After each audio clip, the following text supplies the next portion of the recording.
الحمد لله رب العالمين والصلاة والسلام على سيد الأنبياء والمرسلين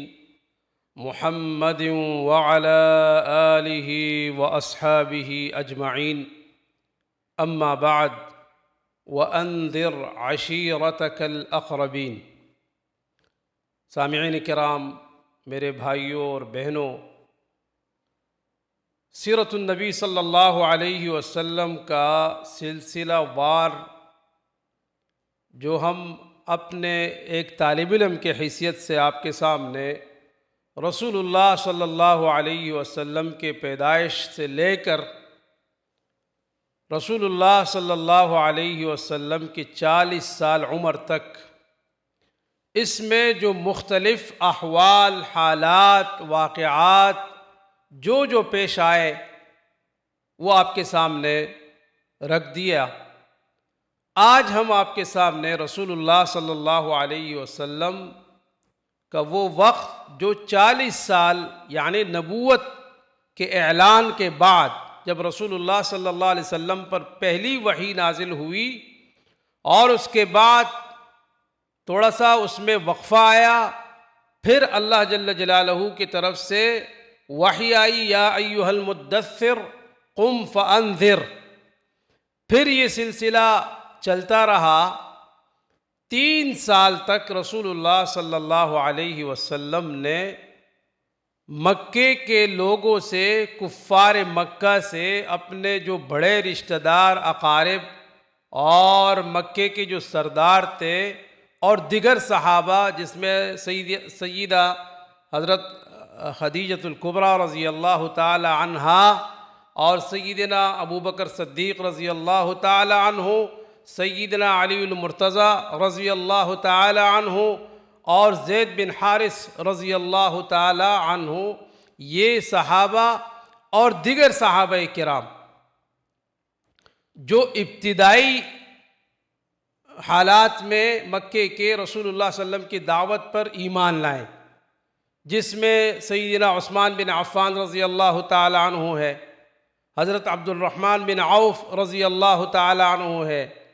اور حضرت زبیر بن عوام رضی اللہ تعالی عنہ ہے، اور حضرت سعد بن جراح رضی اللہ تعالی عنہ، اور بلال حبشی رضی اللہ تعالی عنہ، اور دیگر صحابہ جو رسول اللہ صلی اللہ علیہ وسلم پر ایمان لائے، یہ شامل ہیں۔ 3 سال تک انہوں نے کام کیا، اور کام جو ہے یعنی دعوت اسلام دی، لیکن عام نہیں دیا، چپ کر کے یہ پیغام پہنچایا ہے اسلام کا۔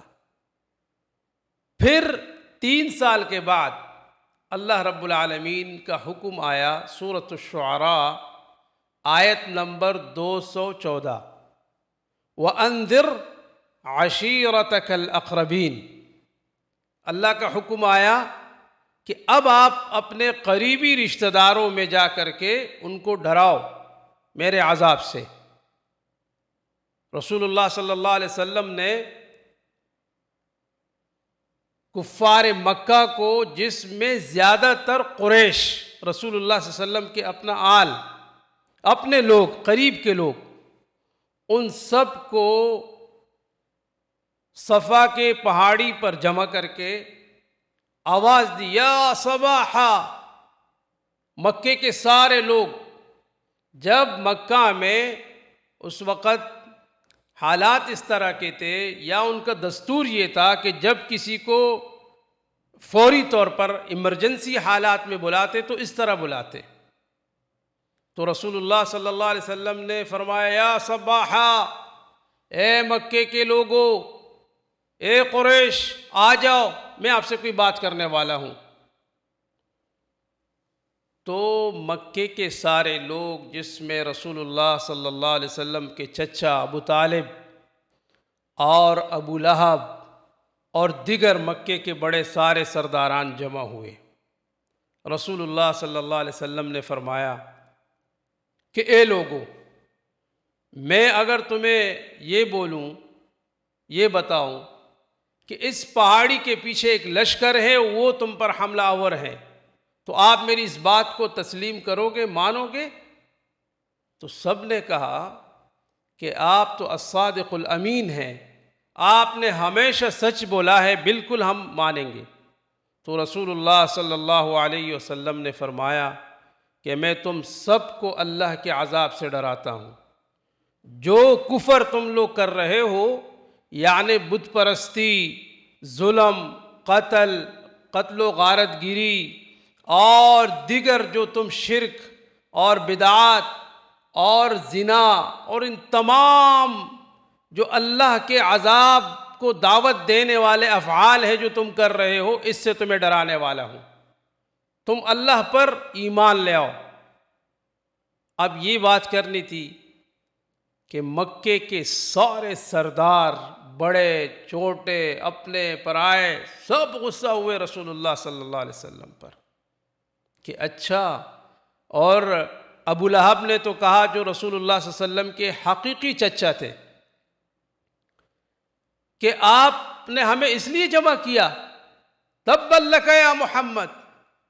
رسول اللہ صلی اللہ علیہ وسلم کو ایک ایسے گستاخانہ الفاظ کہے جو رسول اللہ صلی اللہ علیہ وسلم سامنے کھڑے ہیں اور یہ ان سے کہہ رہے ہیں کہ تبا لک یا محمد الہذا جمعتنا، آپ نے ہمیں اس لیے جمع کیا تھا، یہ بات کرنی تھی ہم سے، بھائی ہم نہیں مانیں گے۔ مخالفت شروع ہو گئی۔ آپ صلی اللہ علیہ وسلم نے دعوت دے دی، یہاں سے نبوت کا اعلان اور دعوت اسلام کا کام شروع ہو گیا۔ مکہ کے بازاروں میں، مکہ کے گلیوں میں اور دیگر علاقوں میں دعوت کا کام شروع ہو گیا۔ رسول اللہ صلی اللہ علیہ وسلم خود بھی دعوت دے رہے ہیں اور رسول اللہ صلی اللہ علیہ وسلم پر ایمان لانے والے صحابہ، وہ بھی اللہ کے دین، اللہ کی وحدانیت کی دعوت دے رہے ہیں۔ ابو لہب نے رسول اللہ صلی اللہ علیہ وسلم کی ہمیشہ مخالفت کی اسلام کی، اور ہمیشہ اسلام کو نقصان پہنچانے کے در پہ تھے۔ جب ابو لہب نے رسول اللہ صلی اللہ علیہ وسلم سے یہ کہا کہ تبا لک یا محمد الہذا جمعتنا،